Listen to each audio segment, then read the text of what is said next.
Good evening, or good morning, or good afternoon, depending on where you are on the planet Earth today. I hope you're healthy. I hope you're COVID and disease free. I hope your family and your household are also healthy and COVID and disease free. And I hope that your needs in terms of food and shelter and clothing are being met. Blessings upon those that work in the healthcare field, trying to save lives. Blessings upon those that pick up garbage for us to keep our places clean. Blessings upon those that make deliveries for us for our convenience. Double blessings on those that are trying to deliver boys and girls, babies, men and women, teenagers from the clutches of prostitution and sex slave operations and human trafficking and child molestation and pedophilia and child pornography, which are going on a worldwide basis in multiple nations with multiple millions of people around the earth, including in your neighborhood. Curses upon those that support these industries. Blessings, double blessings on those that are working on behalf of the homeless. 600,000 men, women, children, families, veterans in the streets of America, and millions around the world in worse conditions. Blessings upon those people that are suffering, for theirs is the kingdom, and on those who are trying, even with a little bit, to try to help. Brethren, we're going to start today in 2 Samuel chapter 5. We're going to look at the last righteous kingdom that was on the earth. The last righteous kingdom that was on the earth. 2 Samuel chapter 5, beginning at verse 1. 2 Samuel chapter 5. And excuse me, blessings also and welcome to those in the camp, in the chat.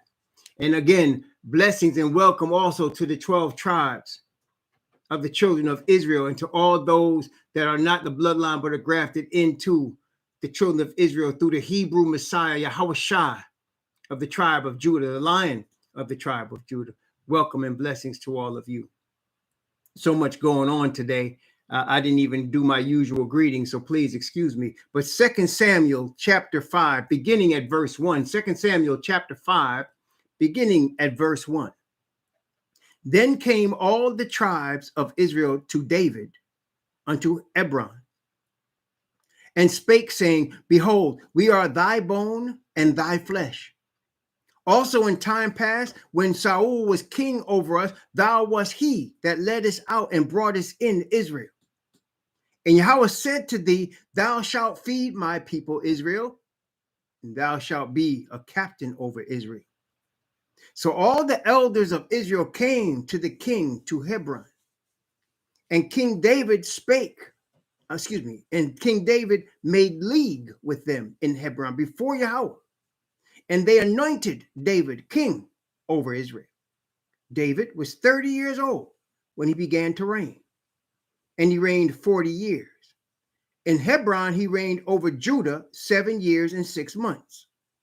And in Jerusalem, he reigned 33 years over all Israel and Judah. And the king and his men went to Jerusalem unto the Jebusites, the inhabitants of the land, which spake unto David, saying, Except thou take away the blind and the lame, thou shalt not come in hither, thinking David could not come in hither. Nevertheless, David took the stronghold of Zion. The same is the city of David. Let's move on to chapter 6. Chapter 6 of 2 Samuel, beginning at verse 1. Again, David gathered together all the chosen men of Israel, 30,000. And David arose and went with all the people that were with him from Baal of Judah to bring up from thence the ark of Yahweh, whose name is called by the name of Yahweh of hosts that dwelleth between the cherubims. And they set the ark of the Most High upon a new cart and brought it out of the house of Abinadab that was in Gibeah. And Uzzah and Io, the sons of Abinadab, drave the new cart. And they brought it out of the house of Abinadab, which was at Gibeah, accompanying the ark of the Most High. And Ahio went before the ark. And David and all the house of Israel played before Yahweh on all manner of instruments of fir wood, even on harps and on psalteries and on timbrels and on cornets and on cymbals. And when they came to Nachon's threshing floor, Uzzah put forth his hand to the ark of the Most High and took hold of it, for the oxen shook it. And the anger of Yahweh was kindled against Uzzah, and the Most High smote him there for his error. And there he died by the ark of the Most High. And David was displeased because Yahweh had made a breach upon Uzzah, and he called the name of the place Perez Uzzah unto this day. And David was afraid of Yahweh that day and said, how shall the ark of Yahweh come to me? So David would not remove the ark of Yahweh unto the city of David, but David carried it aside into the house of Obed-Edom the Gittite. And the ark of Yahweh continued in the house of Obed-Edom the Gittite 3 months. And Yahweh blessed Obed-Edom and all his household. And it was told, King David said, Yahweh has blessed the house of Obed-Edom and all that pertaineth unto him because of the ark of the Most High. So David went and brought up the ark of the Most High from the house of Obed-Edom into the city of David with gladness. And it was so that when they that bare the ark of Yahweh had gone 6 paces, he sacrificed oxen and fatlings. And David danced before Yahweh with all his might. And David was girded with a linen ephod. So David and all the house of Israel brought up the ark of Yahweh with shouting and with the sound of a trumpet. And as the ark of Yahweh came unto the city of David, Michal, Saul's daughter, looked through the window and saw David leaping and dancing before Yahweh, and she despised him in her heart. And they brought in the ark of Yahweh and set it in his place in the midst of the tabernacle that David had pitched for it. And David offered burnt offerings and peace offerings before Yahweh. And as soon as David had made an end of offering burnt offerings and peace offerings, he blessed the people in the name of Yahweh of hosts. And he dealt among all the people, even the whole multitude of Israel, as well as to the women as men, every one a cake of bread and a good piece of flesh and a flagon of wine. So all the people departed, everyone to his house. Praise the Most High. Let's skip down a little bit more. Chapter 7. 2 Samuel chapter 7. I'm going to begin at verse 4. 2 Samuel chapter 7, beginning at verse 4. And it came to pass that the word of Yahweh came unto Nathan, saying, Go and tell my servant David, Thus saith Yahweh, Shalt thou build me a house for me to dwell in? Whereas I have not dwelt in any house since the time that I brought up the children of Israel out of Egypt, even to this day, but have walked in a tent and in a tabernacle. And in all the places wherein I have walked with all the children of Israel, spake I a word with any of the tribes of Israel, whom I commanded to feed my people Israel, saying, Why build ye not me an house of cedar? Now therefore, so shalt thou say unto my servant David, Thus saith Yahweh of hosts, I took thee from the sheepcote, from following the sheep, to be ruler over my people, over Israel.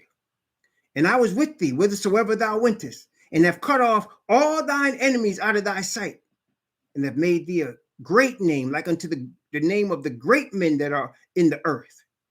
Moreover, I will appoint a place for my people Israel, and will plant them, that they may dwell in the place of their own, and move no more.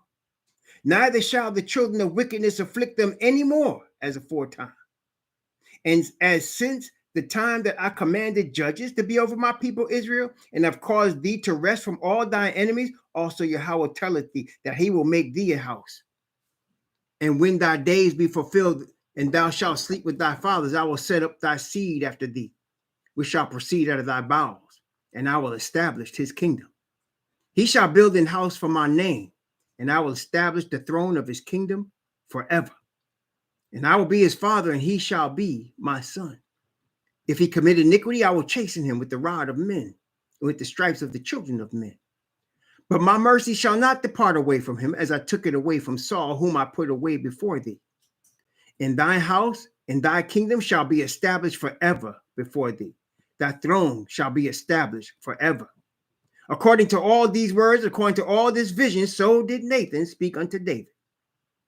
Then went King David in and sat before Yahweh. He said, Who am I, O Most High Yahweh? And what is my house that thou hast brought me hitherto? And this was yet a small thing in thy sight, O Most High Yahweh, that thou hast spoken also of thy servant's house for a great while to come. And is this the manner of man, O Most High Yahweh? And what can David say more unto thee? For thou, Most High Yahweh, knowest thy servant. For thy word said, according to thy own heart hast thou done all these great things to make thy servant known that. Wherefore thou art great, O Most High Yahweh.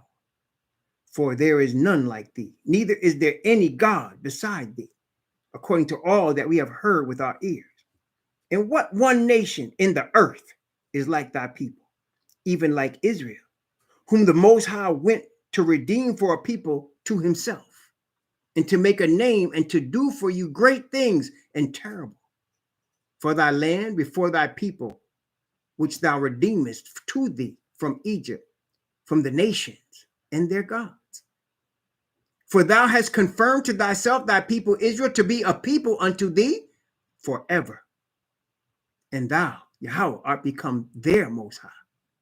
And now, Yahweh Most High, the word that thou hast spoken concerning thy servant and concerning his house, establish it forever, and do as thou hast said. And let thy servant be magnified forever, saying, Yahweh of hosts is the Most High over Israel, and let the house of thy servant David be established before thee. For thou, O Yahweh of hosts, the Most High of Israel, hast revealed to thy servant, saying, I will build thee an house.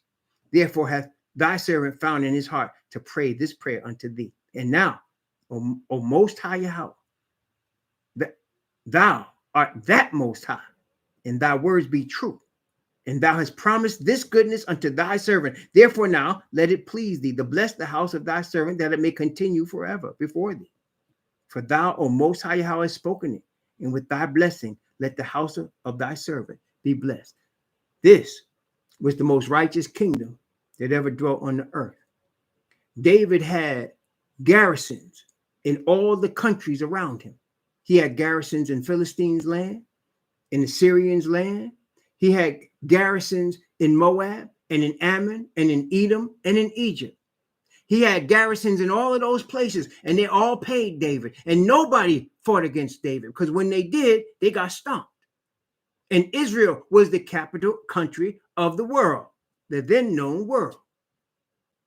And Jerusalem was the capital city. And David was the king. The Bible tells us that this is going to take place again. Let's get a couple of witnesses for that. First, Jeremiah chapter 30, beginning at verse 1, Jeremiah chapter 30, beginning at verse 1, and going from verse 1 down to verse 11. Jeremiah 30 from verse 1 to 11. The word that came to Jeremiah from Yahweh, saying, Thus speaketh the Most High Yahweh of Israel, saying, Write thee all the words that I have spoken unto thee in a book. For lo, the days come, saith Yahweh, that I will bring again the captivity of my people Israel and Judah, saith Yahweh. And I will cause them to return to the land that I gave to their fathers, and they shall possess it. And these are the words that Yahweh spake concerning Israel and concerning Judah. For thus saith Yahweh, we have heard a voice of trembling, of fear, and not of peace. Ask ye now and see, whether a man doth travail with child. Wherefore do I see every man with his hands on his loins as a woman in travail, and all faces are turned into paleness. Alas, for that day is great, so that none is like it. It is even the time of Jacob's trouble, but he shall be saved out of it. For it shall come to pass in that day, saith Yahweh of hosts, that I will break his yoke from off thy neck, and will burst thy bonds, and strangers shall no more serve themselves of him. But they shall serve Yahweh their most high, and David their king, whom I will raise up unto them. Therefore fear thou not, O my servant Jacob, saith Yahweh, neither be dismayed, O Israel, for lo, I will save thee from afar, and thy seed from the land of their captivity. And Jacob shall return, and shall be in rest, and be quiet, and none shall make him afraid. For I am with thee, saith Yahweh, to save thee, though I make a full end of all nations whither I have scattered thee, yet will I not make a full end of thee. But I will correct thee in measure, and not leave thee altogether unpunished. One more witness to that. Ezekiel chapter 37. Ezekiel chapter 37. Ezekiel 37, beginning at verse 16. Ezekiel 37, beginning at verse 16. Moreover, thou son of man, take thee one stick, and write upon it for Judah, and for the children of Israel, his companions. Then take another stick, and write upon it for Joseph, the stick of Ephraim, and for all the house of Israel, his companions. And join them one to another into one stick, and they shall become one in thine hand. And when the children of thy people shall speak unto thee, saying, wilt thou not show us what thou meanest by these? Say unto them, thus saith the Most High Yahweh, behold, I will take the stick of Joseph, which is in the hand of Ephraim, and the tribes of Israel his fellows, and I will put them with him, even with the stick of Judah, and make them one stick, and they shall be one in mine hand. And the sticks whereon thou writest shall be in thy hand before their eyes.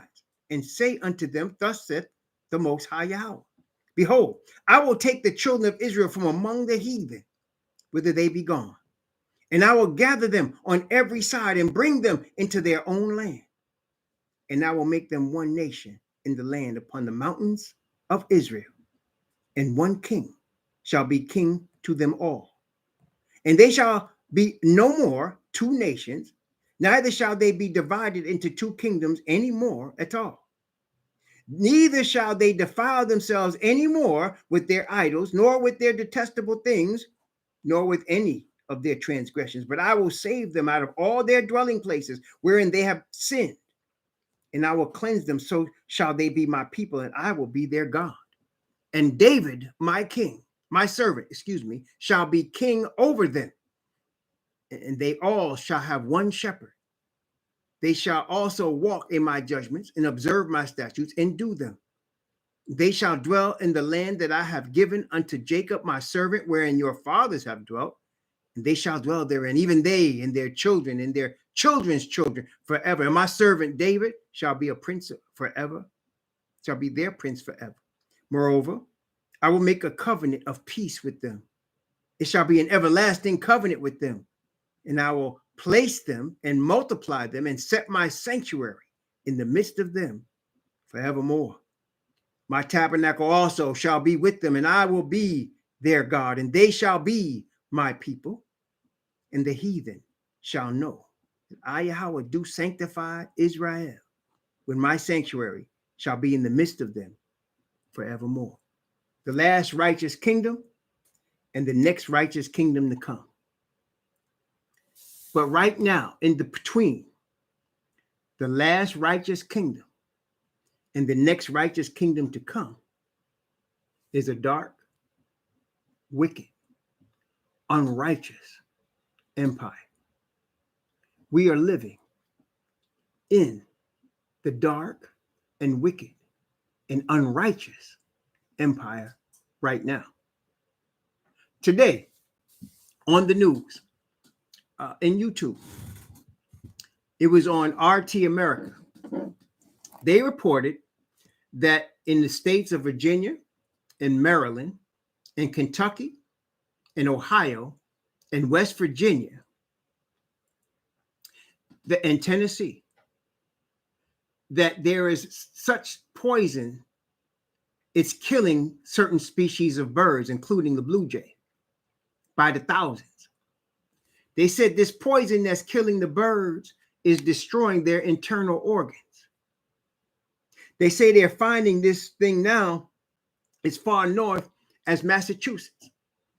It causes their eyes to swell and it destroys their internal organs and they just drop dead. It's so bad that in the DC area, they have started to ask the people to don't feed the birds with the bird feed because something is killing them. And it's one thing. They said if one thing is killing all of them, they don't know what it is. It's a chemical problem. And it might be linked, they think, to the water. And they call it a forever chemical. A forever chemical, according to the scientists, is a chemical whose contamination lasts at least 1 million years.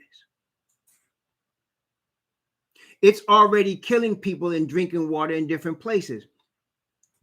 Now, they brought out 2 companies that are responsible for this particular chemical. They brought out DuPont and they brought out 3M. Because one of the chemicals is the chemicals that's used on pots where you have the Teflon, where it makes it non-stick pots. But they use it in a lot of other things as well. And in fact, in the factories where they create it in West Virginia, they did a movie on it because it was causing the babies being born in West Virginia around that factory to be born with defects because it was in the water. Okay. Not only that, right now, today, the United States is conducting war exercises with warplanes in 17 different time zones. That's pretty much the whole earth. The United States is conducting war exercises in 17 different time zones. What does that mean? There's such a thing, countries have a thing called airspace. And it's pretty much what it sounds like. In other words, that as you have land divisions in nations, you also have air divisions in nations. For example, Russian warplanes should not be flying over the United States, right? They shouldn't even be flying in the waters near the United States because that's U.S. airspace. The United States would call that an act of war. If Russian planes or Iranian planes or North Korean planes flew in the United States airspace, like in the Gulf of Mexico, they would react and say that was an act of war. Well, the United States is flying in everybody's airspace: Russian airspace, Chinese airspace, Taiwan airspace, Korean airspace, the Gulf of Mexico, the Gulf of the Middle East over there in the Gulf, their airspace. In every airspace on the planet, they're not just flying, they're conducting war exercises. And in response to that, China has built a weapon that can shoot thousands of missiles at one time and destroy a destroyer, sink a destroyer that's in the ocean. So you're seeing these things and you're saying, well, what's going on? Well, it's obvious. See, in the past, wars are created on a couple of reasons. The most reason is greed, but it's really power and takeover. Because, brethren, we know we're in a spiritual war, okay? We're in a spiritual war. And we who are followers of the Most High Yah understand that the Father has his spirit of righteousness. But then there's the spirit of the prince of the power of the air, the Bible calls the enemy, the prince of this world, Asatan. And his spirit is a spirit of greed and lust for power. And so We already have known for years, we've heard some of these so-called environmentalists tell you that the earth has too many people on it. And that if it keeps going, there won't be enough resources for everybody. The water is being contaminated with this forever chemical.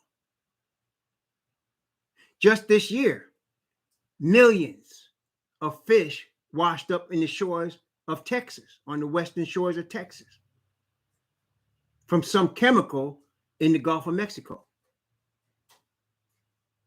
People are now getting cancer from y'all. Everybody knows somebody that has gotten cancer. I don't even have to guess. I know everybody that I'm talking to, here's my voice, knows somebody has gotten cancer. And they're now, these cancers that are coming out now are afflicting people in all the internal organs. They got diseases, and most of them have a lot of other these diseases that are not cancer.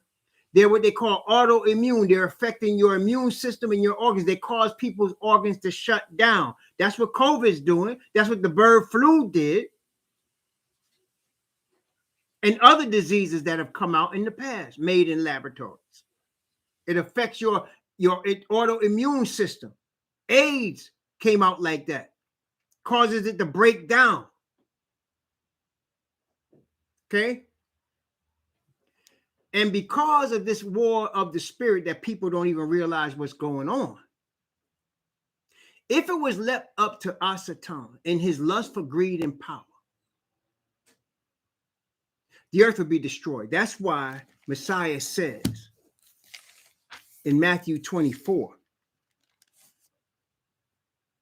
verse 21, Matthew 24, verse 21, he said, "For then shall be great tribulation, such as was not since the beginning of the world to this time, no, nor ever shall be. And except those days should be shortened, there should no flesh be saved. But for the elect's sake, those days should be shortened." Because if it was left up to the powers of this earth, the children of Yafet that now run this planet under Asatan, we'd all be dead. And they do it for a piece of gold, or even worse, for $1. But it comes down to power. And you say, what about the news media? Why ain't they telling us this? Because the same people that run these corporations run the news media, which are corporations.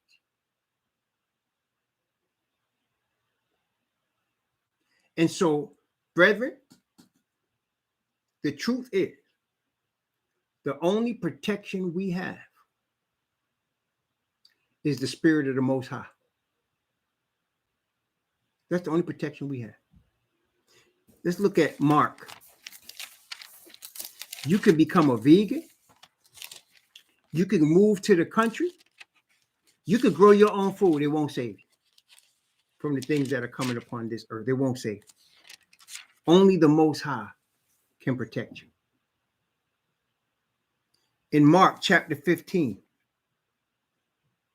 when the Messiah was about to leave the earth to become our high priest and to intercede on behalf of his people, before he left the earth as a man to become the high priest of Israel, he gave instructions to his disciples. And he told them some things that was going to happen.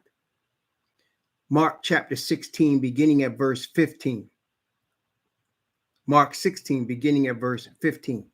And he said unto them, "Go ye into all the world and preach the gospel to every creature. He that believeth and is baptized shall be saved, but he that believeth not shall be damned. And these signs shall follow them that believe. In my name shall they cast out devils. They shall speak with new tongues. They shall take up serpents. If they drink any deadly thing, it shall not hurt them. They shall lay hands on the sick, and they shall recover." We got to depend on this. There's no mask. There is no place you could go. There's nothing you could do except trust Yah. If his spirit is not real to you, you won't make it. but he will protect and keep his servants. He will protect and keep his servants. If the stuff is in all the water, what you going to do? If it's in everything you eat and they make out of water, what you going to do? If it's in the air, what you going to do? And it's only getting worse. So we can see that there are already plans by the Asatan and the powers in high places and spiritual wickedness in high places for World War III. That's already in the works. They're preparing for it right now. Other nations also know this is coming and they're preparing for it also. And whenever this happens, and this has happened before, this is not new. This is not new. Of course, let's look again at Revelation chapter 13. And we keep going back to Revelation. Why? Because we are living in the last days. And everything we're reading about, we're living. This is not stuff that we're waiting for the next generation. We are the final generation. Did you hear what I said? We are the final generation. Revelation chapter 13, beginning at verse 11, talking about the United States of America as the beast that rises up out of the earth. Revelation chapter 13, beginning at verse 11. And I beheld another beast coming up out of the earth, and he had two horns like a lamb, and he spake as a dragon. And he exerciseth all the power of the first beast before him, and causeth the earth and them which dwell therein to worship the first beast, whose deadly wound was healed. So this United States exercises all the power of the first beast that existed before the United States. That's Rome. And it exercises the power of Rome. And it causes the earth to worship Rome.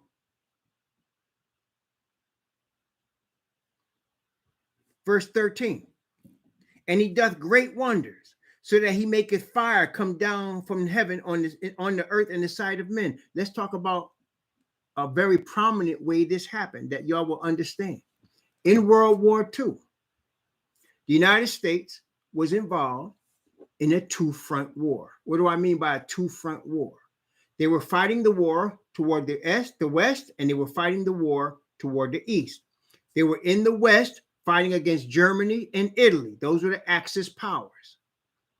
They were in the east fighting against Japan. And it was a terrifically horrible war. By the end of that war, 250,000 people were homeless. No, I'm sorry. 250 million people were homeless. Excuse me. And especially Japan was giving the United States all they could handle. So the United States dropped an atomic weapon on Hiroshima, Japan. Now, at this time, the United States were really gaining ground, and the war was headed to a close, but men were dying. So the rationale was, and you can look this up for yourself, there's a movie that was made maybe 20 years ago called Why We Fight. Maybe it was less than 20 years ago, I think. But it was called Why We Fight. Go look up that movie. You could probably see it on Netflix. You could probably see it on YouTube. It's not going to cost you anything. It's a movie long time ago. Why We Fight. There are veterans that gave testimony about this, what I'm about to tell you. So the United States was gaining ground, but because men were dying, they decided that if they dropped this bomb, and it had never been dropped before, they had tested it, but they knew it was powerful, called the atomic bomb. So they said, if you drop this bomb and wipe out that city, Japan will surrender, and as bad as it'll be, it'll stop the war. They had already ended it on the eastern front, on the western front over here in Germany. They had already ended it. So now it's still being fought out there in the east. So they dropped it. and a whole city was burned to death. Women, children, men, women, children, babies, anything that lived, disintegrated. And anybody that did survive burned beyond recognition. It was like nothing the world had ever seen before. That's Revelation chapter 13, verse 13. The world had never seen that before, had never heard of anything so powerful. And of course, Japan surrendered. Now, in the West, even though Germany and Italy had been conquered, there was beef between the U.S. and Russia, especially on the U.S. side. They did not want Russia to think they were going to take over the conquered nations. Because just like the United States, Russia was like, well, we got to set up our side of Europe. And the United States was like, no, we're taking over Europe. And so they, just to make sure Russia understood that, they dropped a second bomb. The President Truman decided to drop a second bomb on Nagasaki. Japanese had already surrendered. The second bomb was just to show Russia who's in charge. So they dropped a second bomb and wiped out another hundreds or so thousand people and burnt them to death just to let Russia know who's in charge. That's Revelation 13:13. And it still happens. Another incident. The Russians and the Chinese were moving into a place called Vietnam. And they were coming from the north. The United States, this is a geopolitical war. It's about land. It's about control of real estate and geography. They didn't want them to take over the whole Southeast Asia. So they came in from the south in the late 1950s.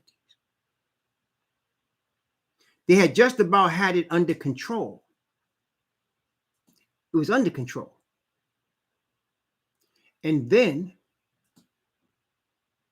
they were doing exercises, military exercises in a place called the Gulf of Tonkin. They had actually won the war. But then they declared that some ship from the North Koreans attacked them in the Gulf of Tonkin. Of course, it never happened. But because they did that, they declared it an act of war and they went back into Vietnam on a heavier basis. Why would you say they would do that? Well, as it turns out, the Second World War, the United States did not have a standing army. What do I mean by that? It's not like now where they had millions of soldiers at the ready. When the Second World War broke out, we only had a few thousand soldiers because we weren't planning on going to war. And then, of course, with the bombing of Hawaii, Pearl Harbor, thousands and thousands of young men volunteered. But after that, because the United States now had garrisons in the Philippines, in Japan, in Germany, in England, in Italy, in North Africa, in the Middle East, in Turkey, they now needed a standing army and they needed to pay for it. In order to pay for it, in order to justify it, they needed a war. And so a lot of large corporations were making a tremendous amount of money on the Vietnam War. How were they making money? First of all, they were killing a lot of us, reducing that population. Second of all, now drugs were coming in. The soldiers were bringing drugs back, and the government can now use that as an excuse to bring more in and focus it on Black neighborhoods. Third, big companies that make bullets, guns, bombs, planes, boots, uniforms, helmets. They were making tremendous amounts of money, getting government money from the taxpayers of the United States who were scared of the war to fund the war. So that the military corporations that were making these armaments were getting paid. They didn't want to stop that cash cow, so they wanted that war to keep going. And in the media, they kept telling us it was us fighting against communism, but it was really money and power. So they strung that war out for another 10 years. Thousands of American soldiers and thousands of men, women, and children in Vietnam died. Then in 75, they pulled out because there was such an outcry from the US to stop the war. They pulled out. And they left the South Vietnamese naked. And Cambodians who had been using Cambodia illegally left them too. And Pol Pot came in, he came through and killed 1 million of the Cambodians and the South Vietnamese to take over the whole South Asia in that area.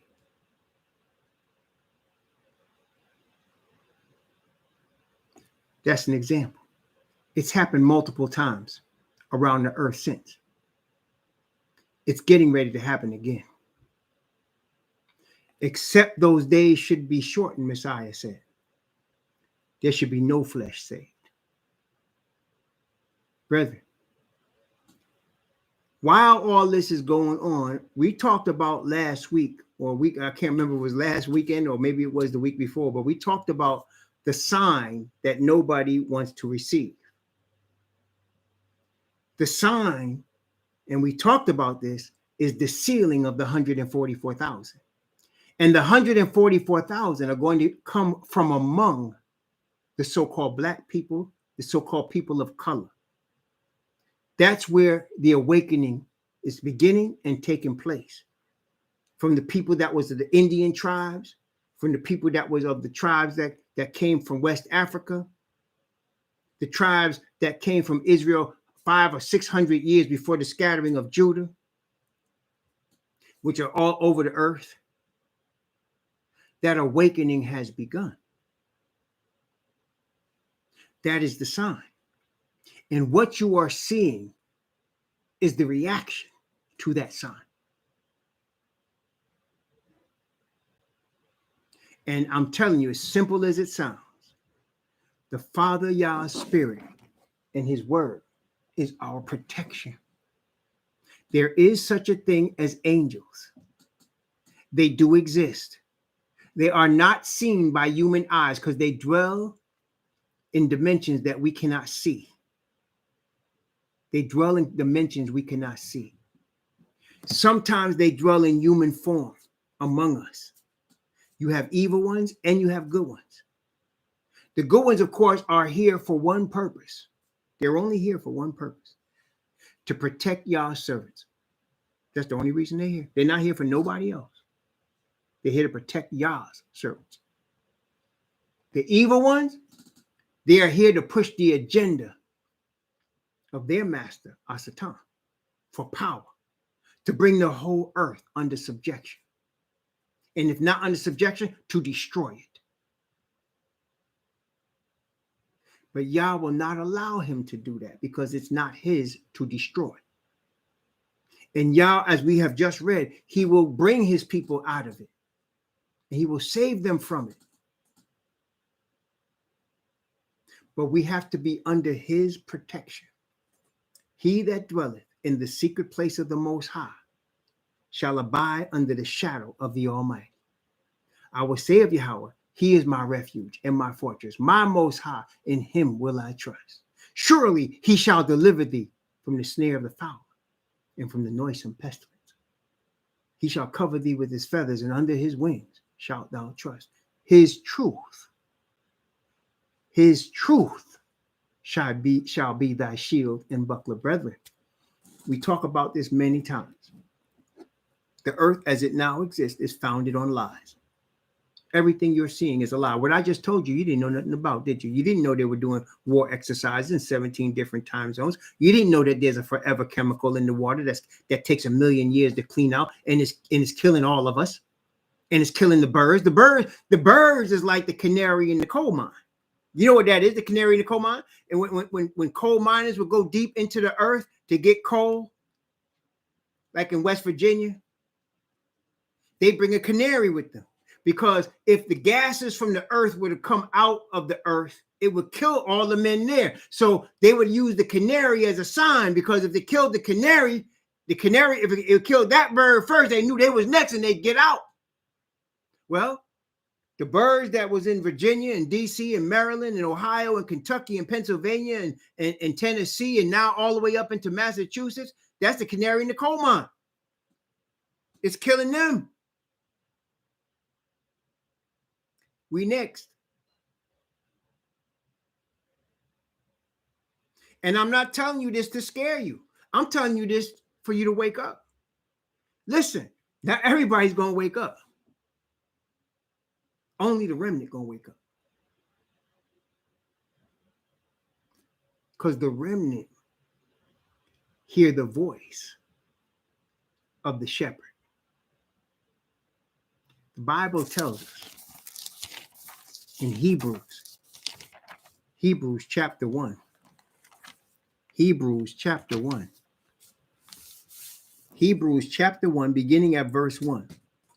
Yah, who at sundry times and in divers manners spake in time past unto the fathers by the prophets, hath in these last days spoken unto us by his Son, whom he hath appointed heir of all things, by whom also he made the worlds, who being the brightness of his glory, and the express image of his person, in upholding all things by the word of his power, when he had by himself purged our sins, sat down on the right hand of the majesty on high.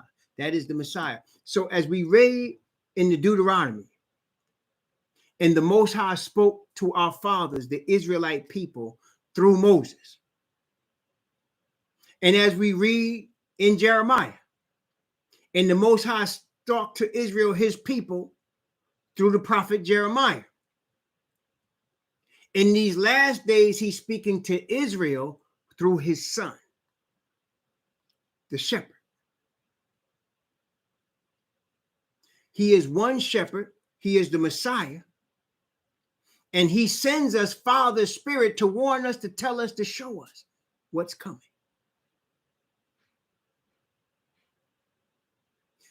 And I'll give you an example. Just recently, I'll give you a small testimony. This is recent, this is real, and this is also very typical of what happens in our household.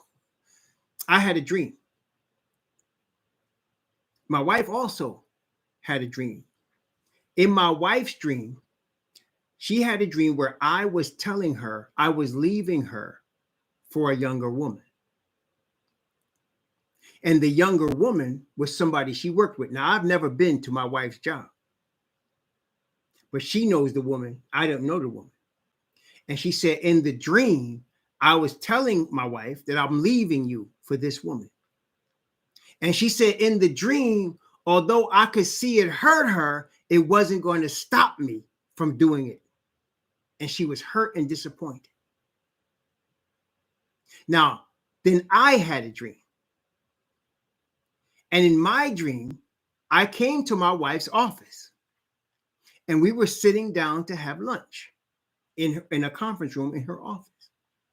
And as soon as she sat down, there was a phone ringing at her desk and her eyes lit up with anger, burning anger. I had never seen my wife, even in real life, I've never seen her that angry. She jumped up and she ran out. And she said, I told her not to let that phone ring. And she ran into another conference room where her supervisor was having a meeting.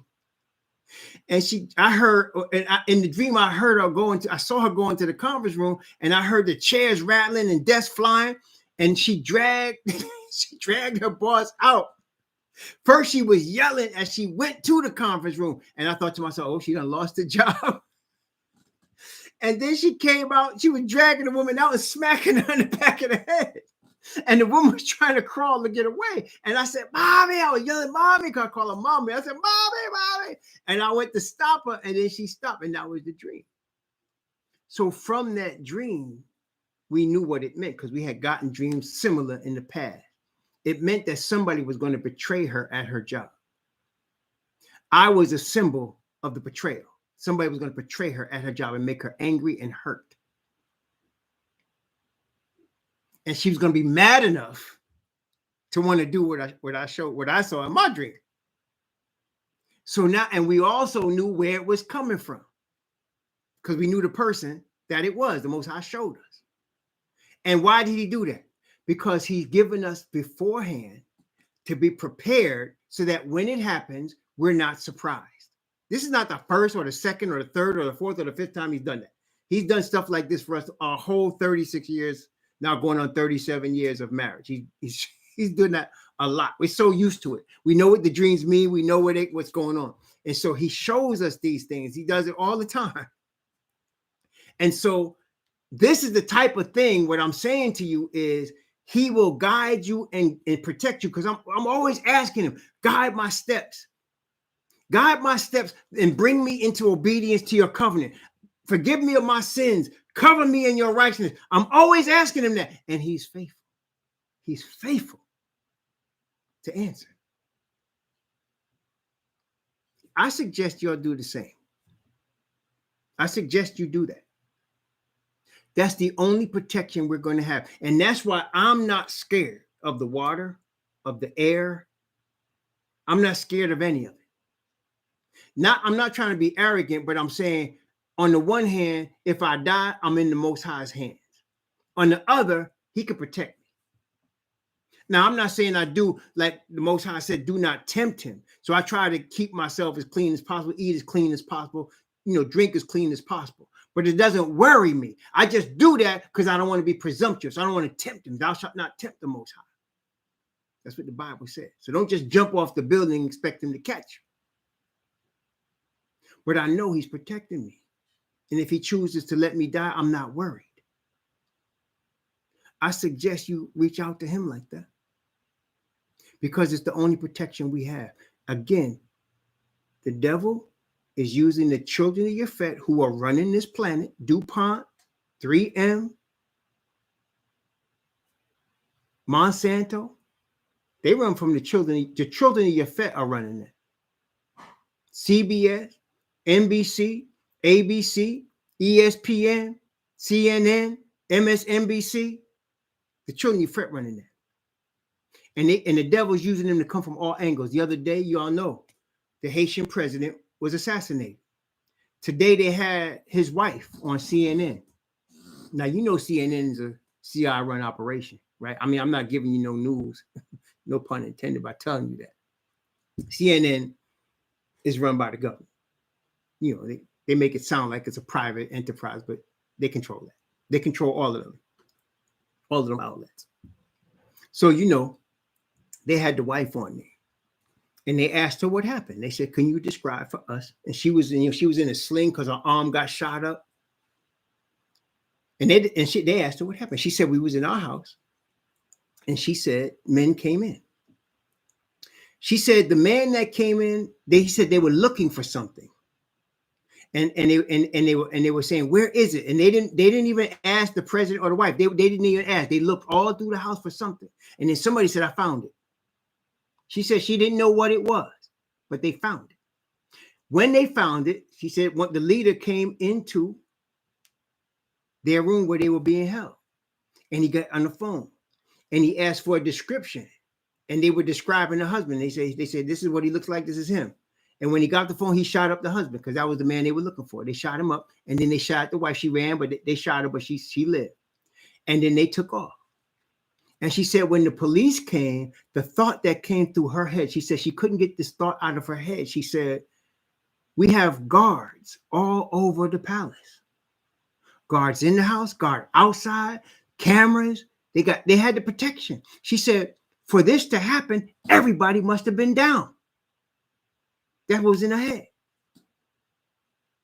And so they asked her, "Well, you said, do you think that the people that did it are still at large?" You know what that's like? That's like your neighbor coming into your house, you inviting them, and they cased your house.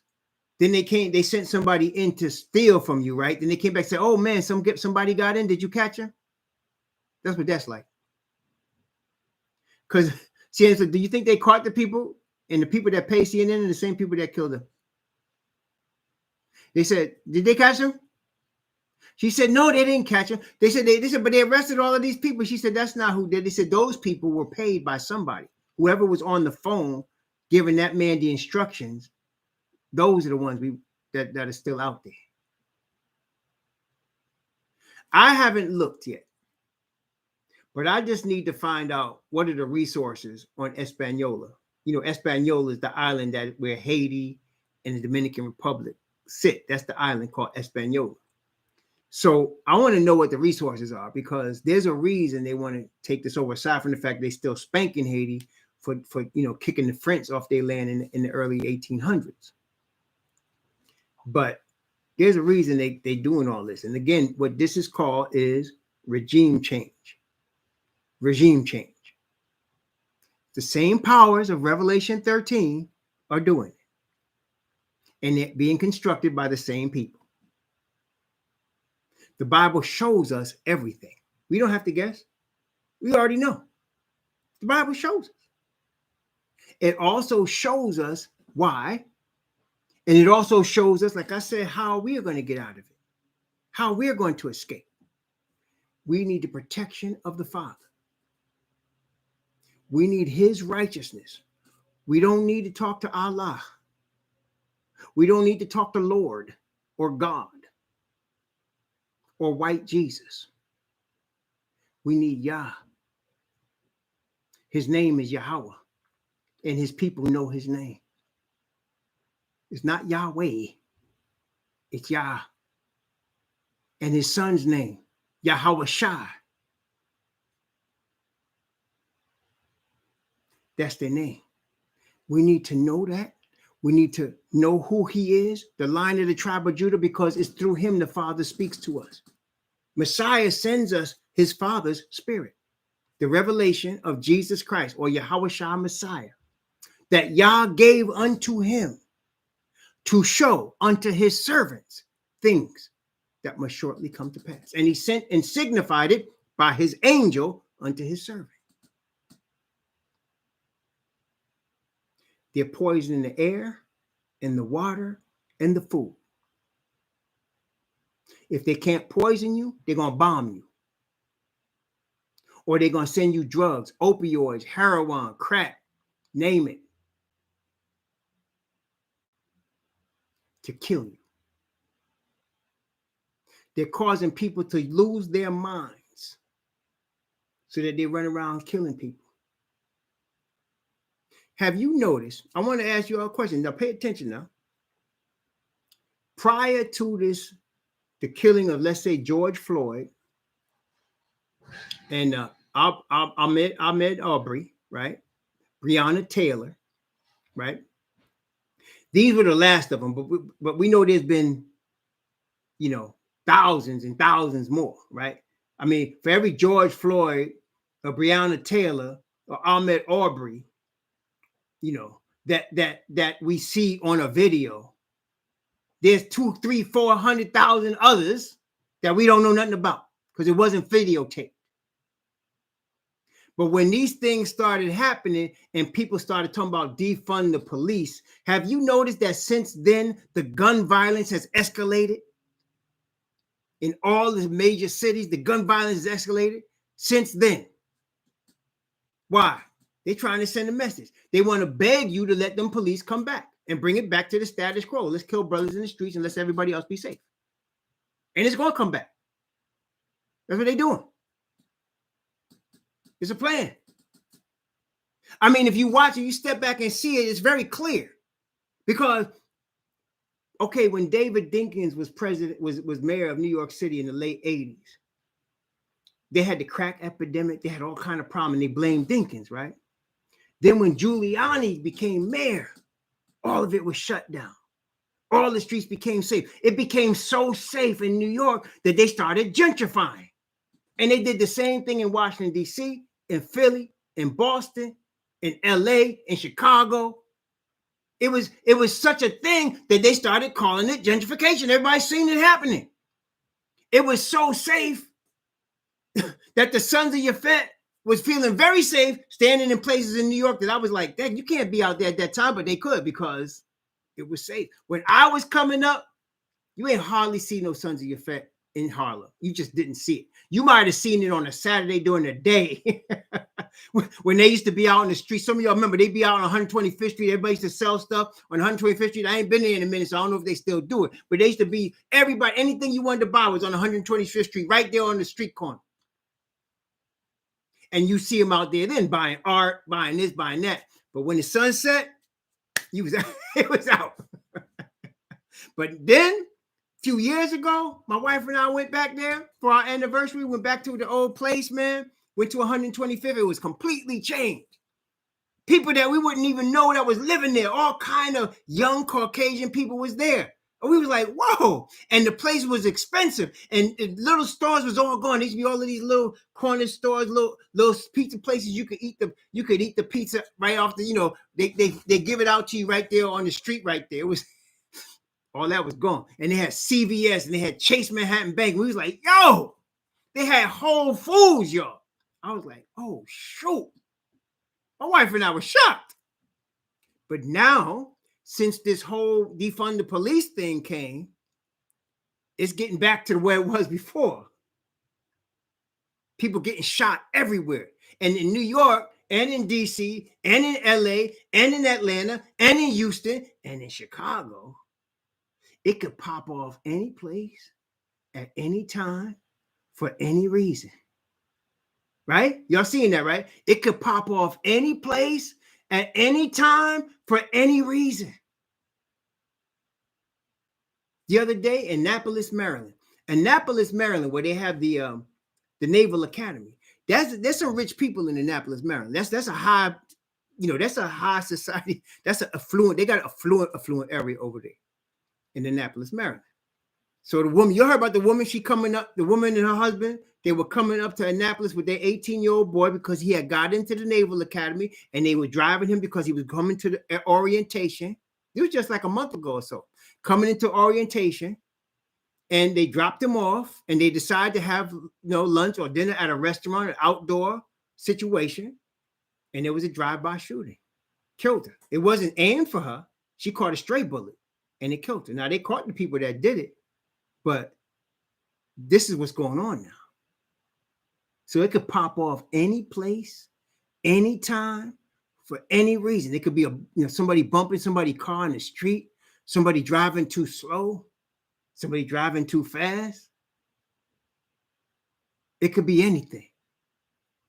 They have people, they showed today, people walking in different places in the United States, people walking in stores, and when they don't get their burger fast enough, or when they don't get their, if it's not cooked the way it was, and they're in a restaurant, they throwing the food, they hitting the waiters. I mean, people are getting, it's a frustration, a level of frustration and anger that we haven't seen. And it's all coming off. So when you put it all together, the chemicals in the water, the chemicals in the food, the shootings all over the place, the drugs all over the place, war exercises all over the earth. It's about to burn down, y'all. It is. People feel it in the air. See, the Most High puts a spirit in man. Unless that man is connected to the Most High, he won't understand the spirit. He thinks this is intuition. But the people, every people, the children of Yafet, the children of Ham, the children of Shem, the Israelite children, we could all feel it. It's in the air. We feel it. They know something is going wrong. But the media is telling you how okay it is, how much money we making, how everybody's all right, how the stock market is going crazy. And it's only a few bad apples in the police force, only a few bad apples, some crazy people in some areas of the cities that need to be cleaned up. They and them pastors in the churches, what they doing? Y'all know what that is, right? That's what they doing. Collecting.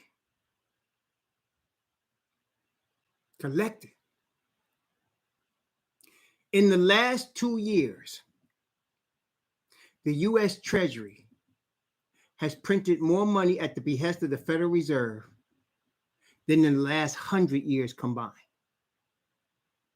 Let me say it again. In the last 2 years, the U.S. Treasury has printed money for the Federal Reserve Bank, more money than in the last 100 years combined. Now, the Federal Reserve Bank, most people don't understand, it's a private bank. It's not a government agency. I know people think it is because it's called Federal Reserve, but look it up. It's not a public. It's a private enterprise.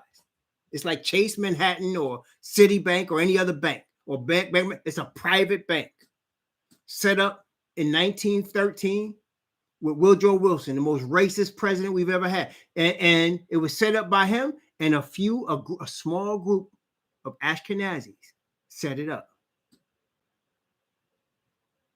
And it controls the money in the United States, which controls the money for the earth. And it's called the central bank. And now you got central banks in every major country, especially in the countries that lead the United Nations, which are now called the G8, which is soon to be G10. They all have central banks in their countries that control in their area of the world the currency. But the central of central is here. And the main one is in DC here. And they got 12 member banks, total 13. I'm not talking those conspiracy theory. Go look it up. This is public information. Okay? And they don't tell nobody what they're getting ready to do. They do what they want to do. Okay? They do what they want to do. They control the money supply. But you see, this is the problem they have. They're not the Most High. So the game they created to control the money, the game they created to make money on the drugs, the game they created to make war implements, it's all going to come back on them. The Bible says that the wicked shall be beaten with the cords of his own sins. So it's all coming back on them. At the same time, Yah is awakening his chosen. And to know that, to understand how much this is, and we the chosen, look at how much we're being ignored. You know, I told y'all before, let's look for example at Psalms 83. Look at Psalms 83. Psalms 83. Psalm 83. I'm going to read from verse 1. Psalm 83 from verse 1 down to verse 4. Psalms 83 from verse 1 to verse 4. Keep not thou silence, O Most High.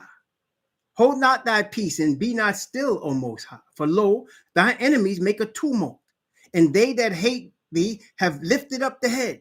They have taken crafty counsel against thy people, and have consulted against thy hidden ones, and have said, come and let us cut them off from being a nation, that the name of Israel may no more be in remembrance. That word hidden ones, whenever you see the Most High say, I'm taking my people out of the north country, it's the same word that's for hidden ones.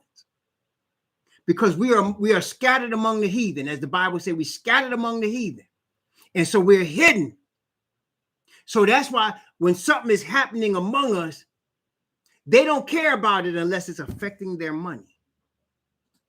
That's the only time they care about it, if it's affecting their money and power. That's why you see them kill Fred Hampton or Malcolm X, because they were about to create movements that would affect the way business is done and affect their money. Malcolm X was getting ready to take the U.S. up on human rights charges before the United Nations. Now, he might not have gone anywhere, but it would have definitely caused some problems. He was dead before he did that. Martin Luther King was going to do a second march with the people of the street. See, the first march was set up by, the first march, that march on Washington 63 was set up by the Caucasians and the Ashkenazis. They paid for that. They paid for it. Did you notice how nice and neat? If you look at the video of that, how nice and neat all the signs were, they had them already pre-prepared. Do you know that everybody's speech that stood up there, including Martin Luther King's speech, was pre-written and approved by the government? John Lewis was upset because he wanted to do his own speech. And they were talking to him, and all the elders came and said, no, brother, you got to do this one. And he did it, but he didn't want to. And that's why you notice James Baldwin didn't speak. Now, James Baldwin at that time was very influential, but he didn't speak Why didn't James Baldwin speak? Because he wasn't going to let them write his speech. It was all a game. It was a front. But when Martin Luther King came the second time, when he said this is going to be the poor people's march, and we coming to get our check, he was dead. Okay. And of course, we know now from the documents that's been revealed, the public documents, the FBI said they need to prevent the rise of a black messiah. Now, you put that together with what Malcolm X told us, how they organized that 63 march. Put it together now in your mind. Put it together. So they organized that. In other words, they were afraid that black people in the United States might rise up and create a Nat Turner situation. So they got out in front of it and they paid leaders to keep us quiet and to appease us, make us think we did something by marching on Washington. A peaceful march. Okay? So put that together now. They killed King. They killed Malcolm. They killed Fred Hampton. They broke up the Black Panthers, right? So what would they do? What would be the next move? They got to put forward some imposters that we think of as our leaders. And they won't do nothing for us. They won't change anything. But they just keep talking in front of us to make us think that something is going to change. And you see them, Jesse Jackson, Louis Farrakhan. I know I hate to say Louis Farrakhan, but no, it's true. What has Louis Farrakhan done for the rest of the country? What's happened? He got all that media attention. He fly all over the earth. What really has gone on? Jesse Jackson, Al Sharpton. Just because they come up before you with a black face, that don't mean they're on your side, y'all. So somebody might say, how we know who's on our side? Brethren, I commend unto you this book. This book right here. It won't lead you wrong. It will teach you who's on your side. Yahweh and his son, Yahweh Shah, and the truth. Follow the truth. Ask him to guide you. Don't ask me. Ask him to guide you. Ask him to guide you. I can't give you an angel to protect you. Yah can. I don't have a spirit that's mine to send you to protect you, to guide your step and give you wisdom. Yah does. I can't stop something poisoning from killing you. Yah can. You need to go to him. He is speaking to us through Messiah, his son, the prophet, priest, and king. And he's going to put an end to all this very shortly. And he's raising us up from the hidden places where we are. And soon, the hidden things are going to be revealed. We're going to be revealed. As the hidden things that I just revealed to y'all are being revealed, as the secrets that they're putting out there are being revealed, not just by me, it's being revealed even by their own people. It's being revealed. The pedophilia is being revealed. The child molestation, the child sex slavery is being revealed by their own people coming out testifying, the ones who have survived. The way they putting guns in the black neighborhoods for kids to get has been revealed. It's been already testified about. The way the FBI and the CIA put drugs in our neighborhoods that they created is being revealed. The way these so-called churches getting paid and flying around in private jets and Maseratis and all that is being revealed. We could see it. So the Most High is revealing the truth to us. He's looking for the ones that want truth to come to him. There's no church, no denomination, no religion on this earth that could save you.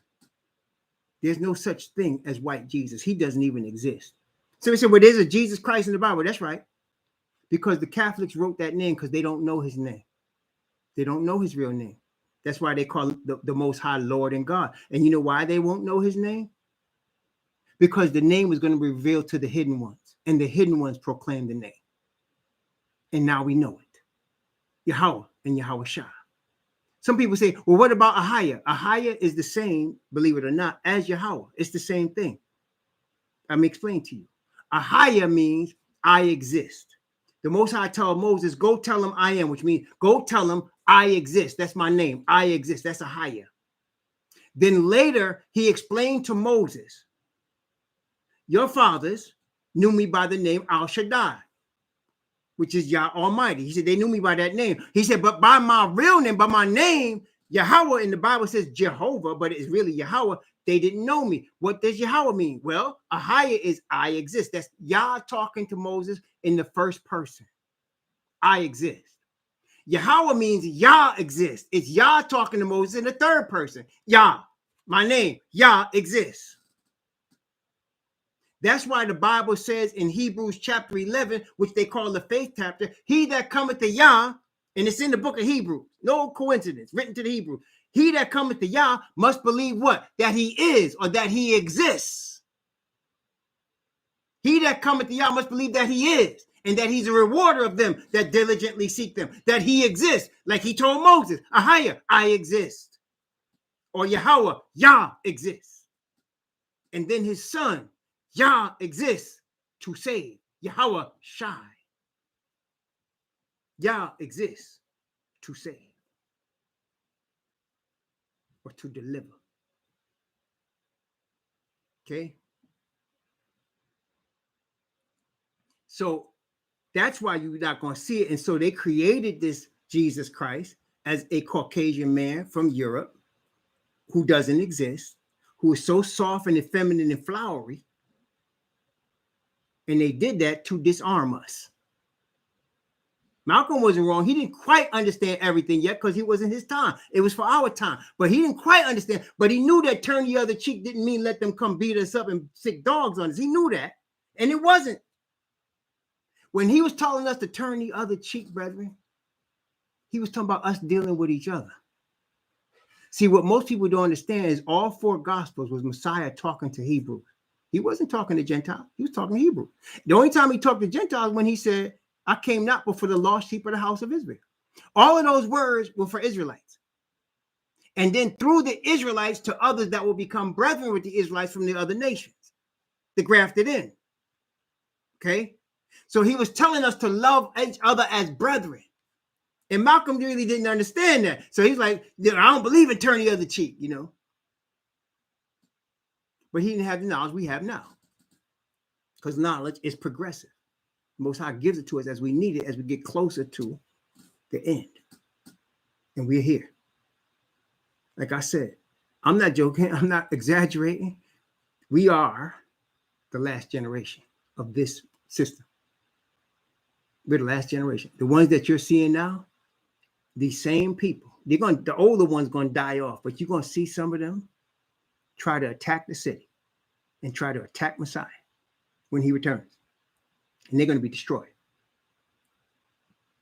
The beast, the dragon, and the false prophet represent all the religious leaders of the planet. And they're going to try to lead the people to attack. The image. It's here. Okay? The enforcement is coming. As the spirit of Yah comes on us, the enforcement will be given. We're the sign. So as we receive the power from the Most High, the devil's going to respond with the mark and the image.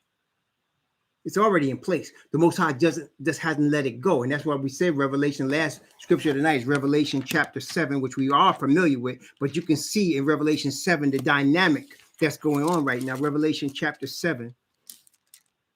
Revelation 7. Sorry, we went a little longer than we anticipated. But Revelation chapter 7, beginning at verse 1. Revelation chapter 7. Verse 1 down to verse 4, Revelation 7. You're familiar with this one. And after these things, I saw four angels standing on the four corners of the earth, holding the four winds of the earth, that the wind should not blow on the earth, nor on the tree, nor on any sea, nor on the sea, nor on any tree. And I saw another angel ascending from the east, having the seal of the living Yah. And he cried with a loud voice to the four angels to whom it was given to hurt the earth and the sea, saying, hurt not the earth, neither the sea nor the trees, till we have sealed the servants of our Most High in their foreheads. And I heard the number of them which were sealed, and there were sealed 144,000 of all the tribes of the children of Israel. That's us. That's the hidden one. That's what's dictating everything. Everything is being held back until we're prepared. See, you don't have to worry. People getting worried about, am I ready? Am I ready? That's what people that's scared and don't know the Most High.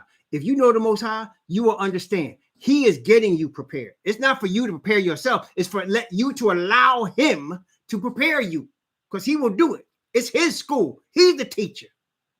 You understand? We're not teaching ourselves. He's the teacher. His spirit is the teacher. His word is the teacher. Yahushua is the teacher. And they will guide us in the way we're supposed to go. And when we're prepared, he'll let it go. That's when you see everything break off. Don't worry, you're going to be fully prepared. Don't be scared. He will not let it take place until you and I are fully prepared. And it's going to come soon. Okay, as we continue to surrender to him. It's going to come soon. So I pray that the Most High will bless you and keep you, and that he will cause his face to shine upon you and be gracious unto you, and that he lift up his countenance upon you and give you peace and seal you. Shalom.